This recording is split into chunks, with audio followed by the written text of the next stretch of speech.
Ahoj, já jsem David z Berounský Metallica Revival. Řekl jsem si, že bylo dobrý vám trošku ukázat něco z kuchyně Metallicy. Nebudu tady hrát nějaký takový ty pomalejší věci, jako na Fingers Matters. Každý, kdo vezme kytaru do ruky, tak první, co se chce naučit, tak je na Fingers Matters. Pokročíme trošku dál, přistoupíme k riffu. A riff, když se řekne Metallica, tak riff samozřejmě si vybaví jako první. No a když se řekne Metallica riff, tak každýho napadne hned Master of Puppets. Jdem na to.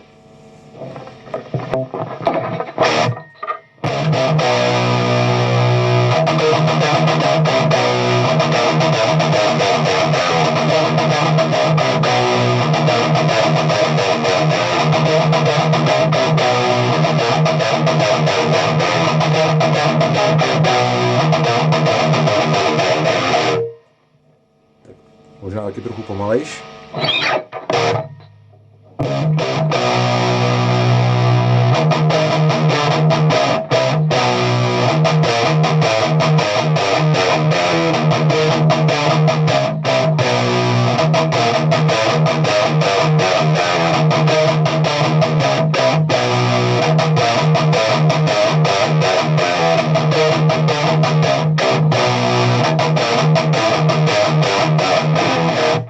Takže vidíte, že ten začátek to je čistě sjezd po půltónech.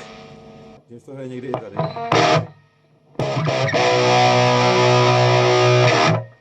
Ale já jsem taky hodně odkovaný sabatama a jo, mi hraje většinou tadyhle na těch basových strunách hodně, takže takhle to hraju já.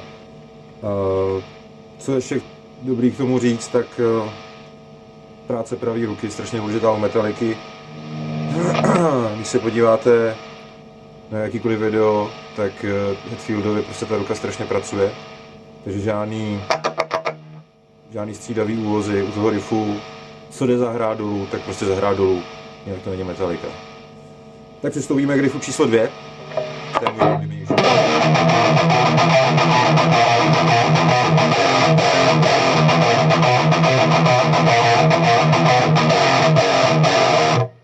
Jo, že dáme si zpomaleně.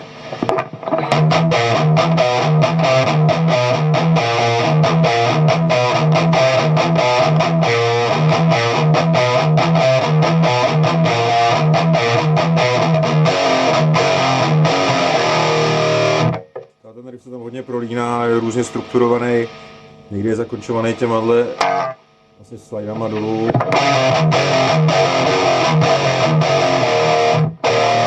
Jo. A pro mě to je naprosto jakoby dominantní riff. Dost často se stává chyba, že se vynechává tady ten půltón, ten je pro ten samotný feeling toho riffu strašně důležitý, takže určitě ho tam hrajte. Jo. Zažil jsem to, že to někdo hrál. Jo, to prostě není metal.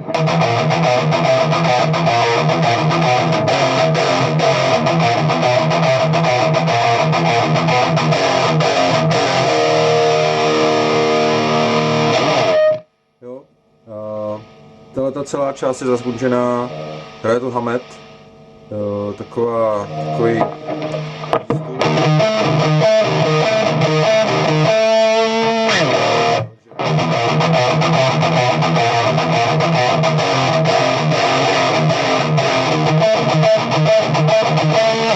přijde se na main riff vlastně, kde potom začíná i vokál. Ukážeme si to potom, jak je to strukturovaný, je to tam rytmicky takový zvláštní, že když si pustíte na metronom tu skladbu, to tam nikdy nemůžete prostě trefit, protože tam to jde v některých chvílích v podstatě úplně proti a vlastně se ztratíte z rytmu. Jo.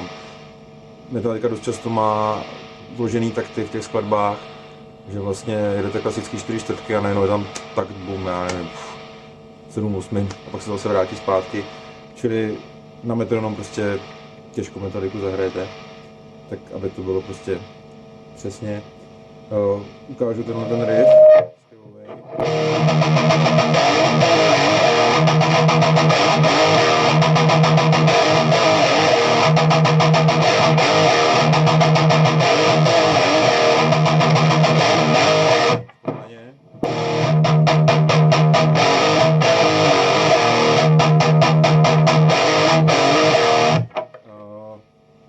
Jsou dvě verze v podstatě, jo. Já se hodně inspiruju mým nejoblíbenějším koncertem a to je vlastně ten koncert se symfoniákem. Ty rizí tršaři mi odpustí, protože to není to trashový období 80. let. Ale to, co je jakoby rozdílový oproti deskovému mástru a to, co vlastně potom Metallica hraje dál i na jiných živácích, tak je to, že vlastně ta první nota toho je dlouhá, jo? Že to není 16, normálně se jedou 16 na tu prvou ruku a ta první je osmina, jo? Čili vlastně tam jakoby na desce je to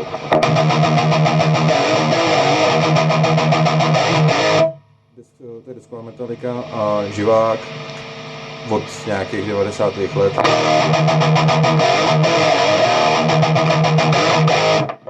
Je to cítit zase trošku jiný feeling, nevím, proč to tak udělali. Mně se to osobně líbí možná víc. Vlastně ta skladba potom v té sloce přechází o tón vejš, jo, či v podstatě úplně to samý s tím, že jdete od fisu.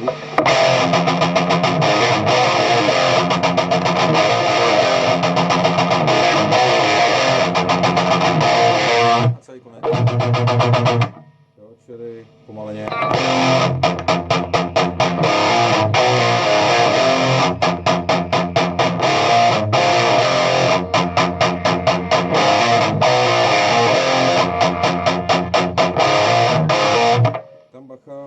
Na tyhle s tím jsem měl osobně jakoby celkem problém na ty zpětný slidy, jo, protože v podstatě i v tom main riffu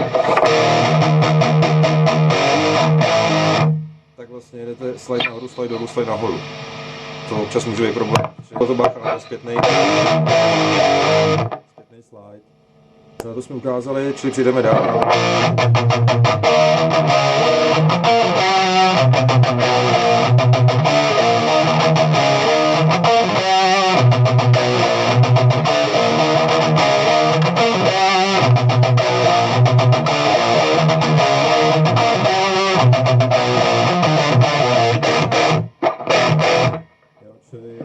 To je taková vyhrávka, nebo klasicky.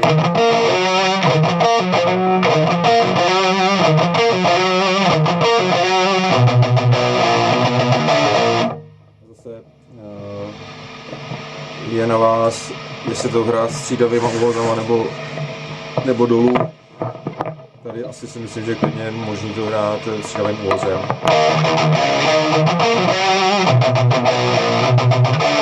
Když jakoby ta dynamika a ten tlak na tu strunu je větší samozřejmě jenom těma úvěrama ze zhora, takže to je na každém. Refrén, co k refrénu? Deska živák zase trošku jinak. Hetfield většinou si některé věci zjednodušuje předloženým hraním, tak ono i dělá tu performance pro ty lidi. Takže nevyhrává ten refrén tak, jak je to na té desce, což jako hrajou hodně podobně.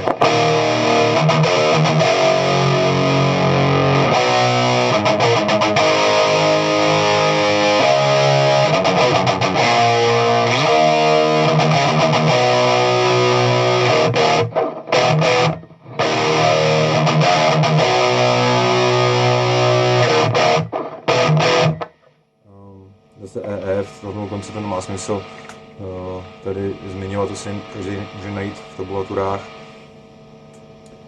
Jo, tohle je v podstatě desková verze, čili vyhrávání všech těch tónů, živák, prostě kila.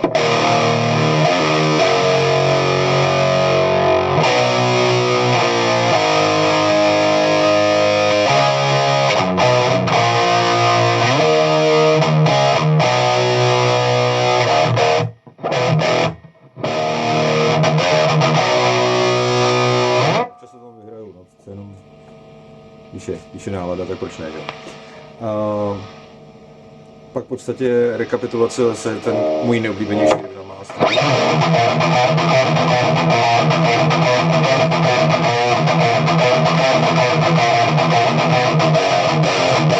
Když ukážu pomalu.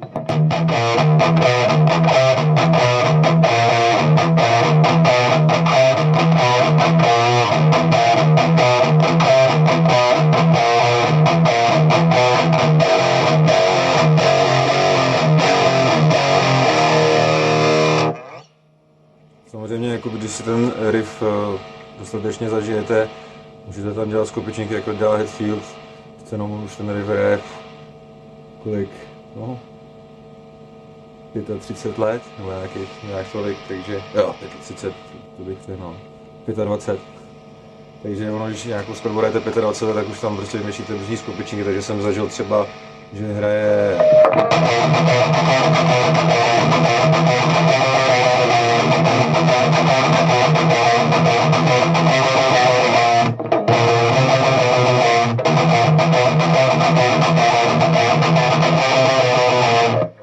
takovýhle věci prostě na každém, že jo.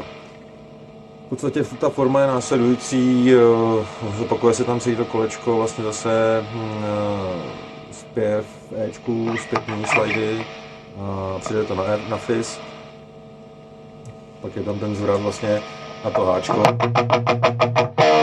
Jo,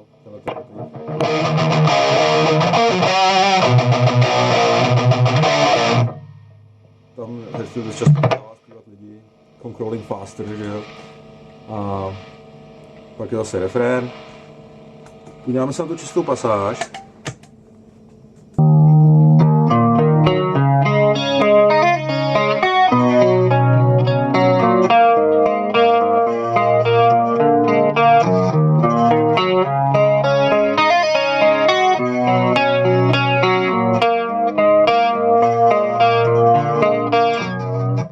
Jo, čili tam možná bacha malinko jsem se setkal často s chybou.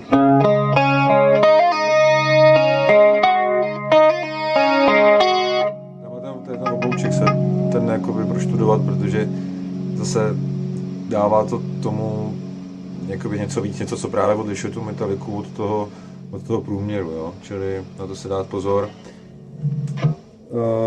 Ta čistá pasáž vlastně přechází do takové dvojhlasné melodie, která je v terci.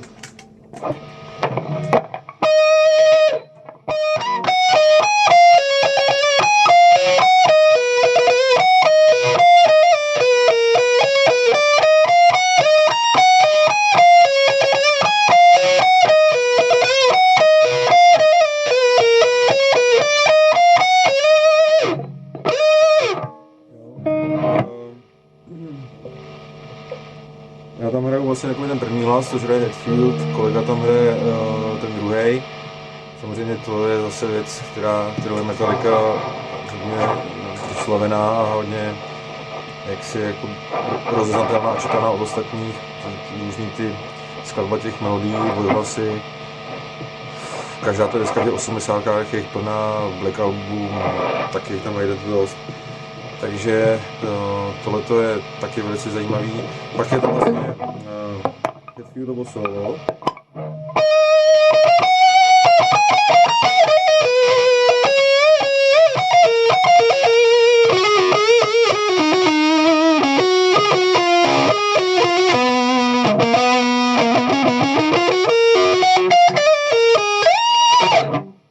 to je prostě taková kombinace.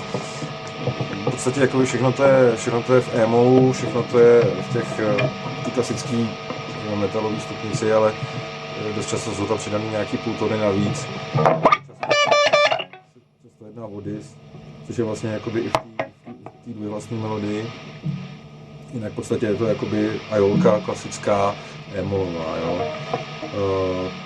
Tenhle ten motiv potom přejde v podstatě do toho samý, co hraje čistá kytara, než se přejde do té melodie. Přejde akorát, že vlastně do zkresleného módu, ale jako vlastně to úplně stejný s tím, co hraje ta čistá, s tím, že teda musí doplnit struny, protože jinak to prostě bude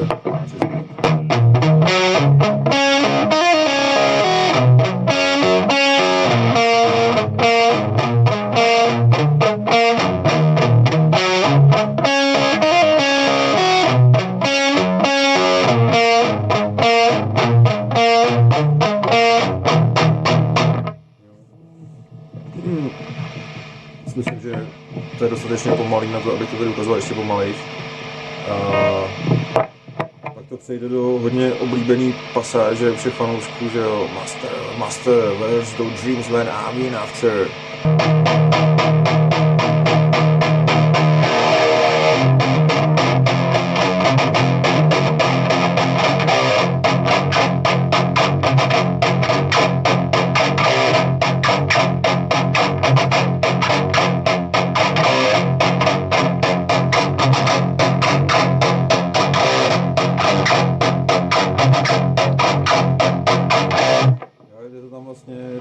myslím, tak jsou na verbo. Tak, tam jsou vlastně 216 nebo 8. Pak vlastně přechod na solo.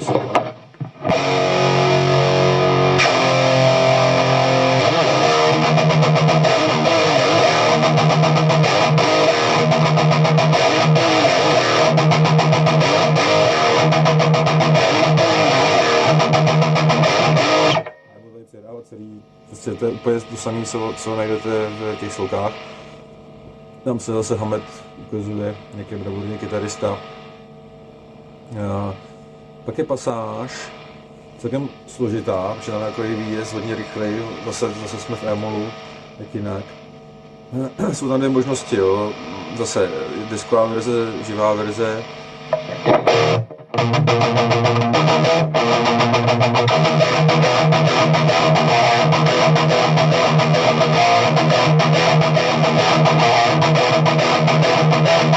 Je tam bridge na to a v podstatě pak je deska.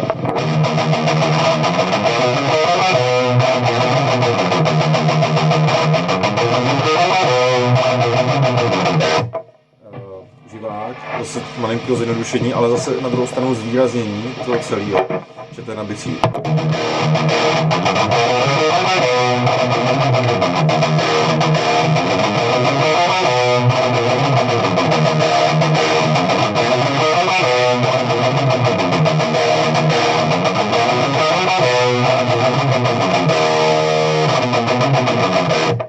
No, prostě výjezd,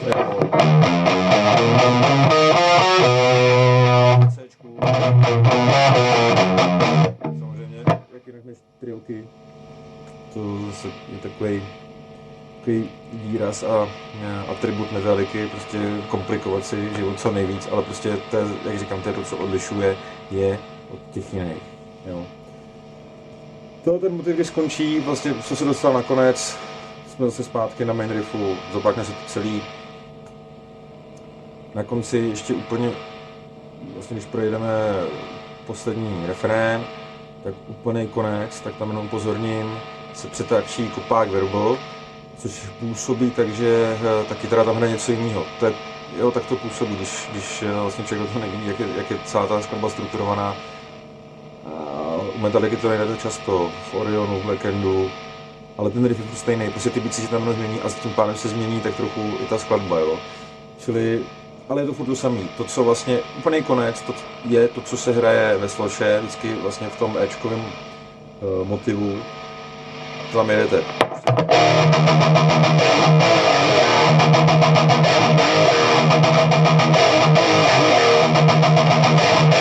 Takže se změní kopák verbal, prostě ta atmosféra toho všeho je úplně jiná.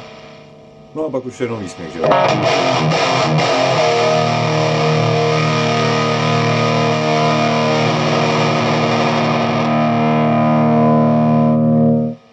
To byl master, takže pokud by vás zajímaly nějaké další skladby, nebo když uvidím, že to je pro někoho inspirací a že to někomu pomáhá, můžeme udělat i další věci, protože s naším revivalem toho hrajeme celkem dost. Tak snad se ještě uvidíme. Čus.